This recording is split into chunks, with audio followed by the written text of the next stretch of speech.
औज़ुबिल्लाहिमिनश्शैतानिर्रजीम बिस्मिल्लाहिर्रहमानिर्रहीम। Assalamu alaikum dear students of class 7th. I welcome you all in my video classes by the grace of Almighty Allah. प्यारे बच्चों, आज जो हमारा subject है वो है क्लास 7th का सोशल साइंस। यानी कि बच्चों, आपको ये मालूम है कि सोशल साइंस के 3 किताबें हैं, हिस्ट्री, सिविक्स और जोग्राफिया। आज हम जोग्राफिया के एक्सरसाइज करने जा रहे हैं, यानी सवालात करने जा रहे हैं। इसमें हमने चैप्टर नंबर 4 लिया है जिसका नाम है आयर। प्यारे बच्चों, आयर तो आपको मालूम है, पता है कि आयर किसको कहते हैं, यानी आयर हवा को कहते हैं। हाँ बच्चों, अब जो पहला क्वेश्चन है यहाँ पे लिखा है आंसर द फॉलोइंग क्वेश्चंस। कहते हैं कि जो क्वेश्चन है इनके आंसर दीजिए। पार्ट फर्स्ट है व्हाट इज एटमॉस्फेयर, यानी एटमॉस्फेयर क्या है या किसको कहते हैं। हाँ बच्चों, एटमॉस्फेयर उर्दू में कहते हैं इसको कुर्रे हवा। हाँ बच्चों, इसका आंसर है the blanket of air surrounding the earth is called atmosphere. कहते हैं कि जो हमारे इर्द गिर्द जो चारों तरफ ब्लैंकेट है, इसी को जो ज़मीन के इर्द गिर्द जो ब्लैंकेट है इसी को एटमॉस्फेयर कहते हैं, इसी को कुर्रे हवा कहते हैं। It protects us from the harmful rays of the sun. जो सूरज की जो किरणें, हार्मफुल जो नुकसानदेह किरणें होते हैं, उन से बचने के लिए हैं ये, जो हमें बचाते हैं, उसी को कहते हैं प्यारे बच्चों एटमॉस्फेयर। हाँ बच्चों, नाउ इज पार्ट नंबर 2, यानी कि question number 2। Which two gases make the bulk of the atmosphere. कहते हैं कि जो 2 गैसेस हैं वो कौन से 2 गैसेस हैं जो एटमॉस्फेयर में जिनकी तादाद ज़्यादा है, वो कौन से 2 गैसेस हैं। हाँ प्यारे बच्चों, the answer is the 2 gases that make the bulk of the atmosphere और एक हो गया नाइट्रोजन, पहला है नाइट्रोजन गैस, यानी ये एटमॉस्फेयर में कितना पाया जाता है 78%। फिर है दूसरा है ऑक्सीजन गैस, ये कितना है 21%। हाँ बच्चों, now part number 3, question number 3। Which gas creates a greenhouse effect in the atmosphere? The answer is, this question are carbon dioxide gas creates the greenhouse effect in the atmosphere. Now part number 4, what is the weather, यानी weather किसको कहते हैं। Weather हो गए मौसम। The hour और day to day condition of the atmosphere is called weather. यानी इसका जो आंसर है ये कहता है कि वेदर जो मौसम है जो घंटे में बदल जाता है, यानी एक घंटे से दूसरे, मिसाल के तौर पर अभी धूप है, घंटे में ये धूप फिर बादल चढ़ेंगे, उसके बाद बारिश पड़ेगी, या आज धूप है कल बारिश पड़ेगी। इसी तरह बर्फ़ भी पड़ सकती है। इसी को कहते हैं यानी इसी को क्या कहते हैं, वेदर कहते हैं।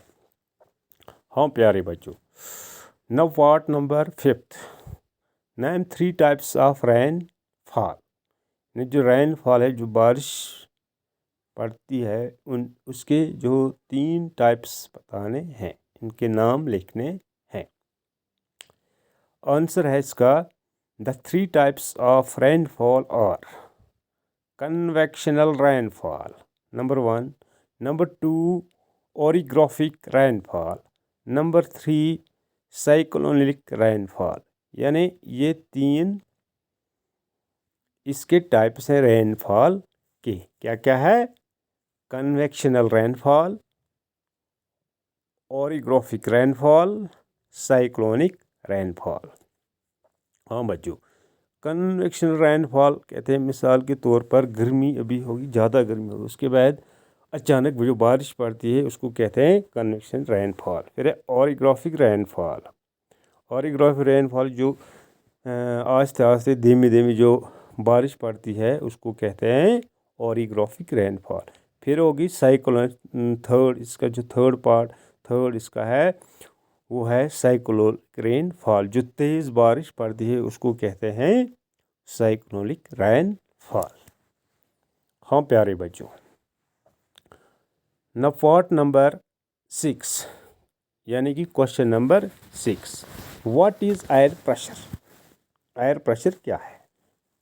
आंसर है इसका, air pressure is defined as the pressure exerted by the weight of air on the surface of earth। हाँ प्यारे बच्चों, ये थे इसके जो क्वेश्चन है, ये अब ख़त्म हो गए। अब इस यहाँ है जो सेकंड है, यानी सेकंड इसका जो पार्ट है वो है टिक द करेक्ट आंसर। यानी जो करेक्ट आंसर इनमें 3 में से जो चुनना है, जो करेक्ट है उसको टिक करना है। Which of the following gases protects us from harmful sun rays? अभी जो पीछे जो क्वेश्चन था उसमें भी ये था, यानी इसमें 3 है। पहला है कार्बन डाइऑक्साइड, दूसरा है नाइट्रोजन, तीसरा है ओजोन। यानी इसमें आएगा ओजोन। इसका जो करेक्ट आंसर है वो है पार्ट सी, ओजोन।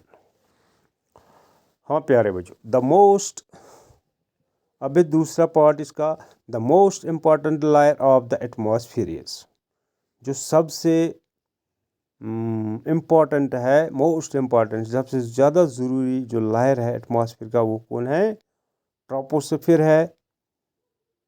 ए पार्ट है troposphere, B part thermosphere, C part है मेसोस्फेयर। यानी इसमें आएगा ए पार्ट। आंसर इसका क्या है? ए पार्ट, यानी ट्रोपोस्फेयर है सबसे इम्पॉर्टेंट जो एटमॉस्फेयर में है। Now part number 3, which of the following layers of the atmosphere is free from clouds? Clouds कहते हैं बादलों को। यानी ए पार्ट है इसका troposphere, B part stratosphere, C part mesosphere.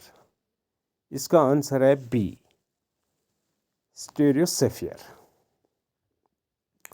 Now part number 4, as we go up the layers of the atmosphere, the pressure, part A है increases, B है decreases, C है remaining the same।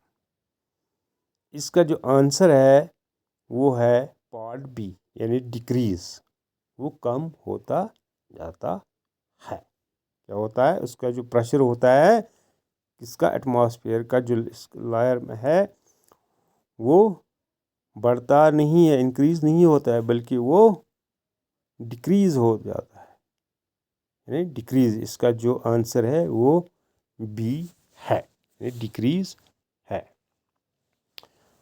Now part number 5, when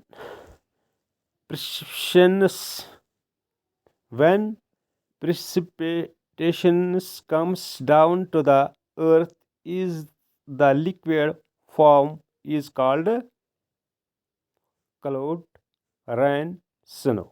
क्लोड हो गए बादल, रैन होगी बारिश, snow हो गए बर्फ। यानी इसमें आएगा बी, रैन। क्या आएगा प्यारे बच्चों? रैन। यानी इसको रैन, इसका जो आंसर है वो रैन है। हाँ प्यारे बच्चों, अब है match the following. Trade winds, आगे इसने लिखा इनकमिंग, सोलर एनर्जी, लू। सीजनल विंड, थर्ड है monsoon, the horizontal movement of air, wind, a layer of ozone gas, permanent wind, local wind. इसका आंसर है जो ट्रेड विंड्स है उसको कहते हैं परमानेंट विंड।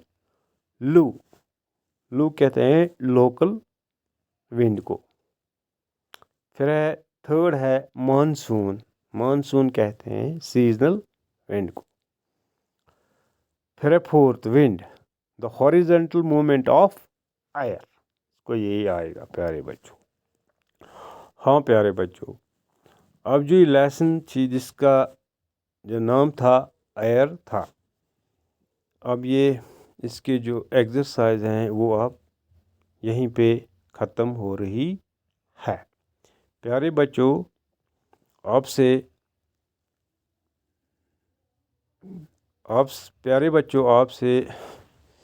दरख्वास्त है कि आप इस वीडियो को अच्छे तरीके से देखोगे और देखने के साथ साथ इन क्वेश्चनों को अपने नोटबुक पर एंटर करोगे, यानी दर्ज करोगे, और दर्ज करने के साथ साथ इनको ज़बानी याद भी करोगे, ताकि आने वाला जो एग्ज़ाम होगा उसमें इनके ज़रिए आपको मदद मिल सकेगी। शुक्रिया प्यारे बच्चों।